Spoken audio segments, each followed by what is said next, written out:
Days after Mirror now highlighted the shortage of ICU ventilator beds in private hospitals and how several hospitals had failed to reserve 50% of beds for COVID patients, the civic body has cracked down on 36 hospitals.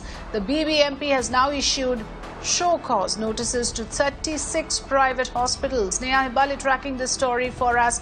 Yes, Neha, over to you. If you can give us an understanding of what exactly is the anomaly that the BBMP detected and how, and what's the kind of penalty that the private hospitals may now have to pay for this?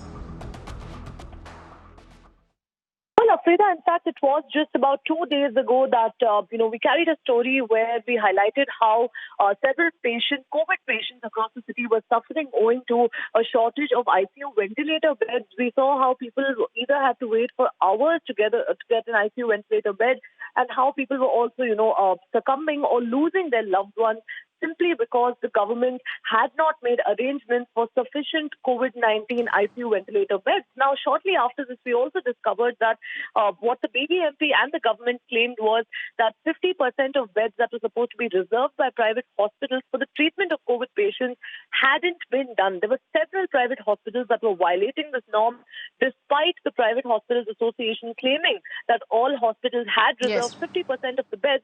We're seeing 36 show cause notices being issued, and the government has also warned these hospitals of strict action if they do not comply in the next 2 days.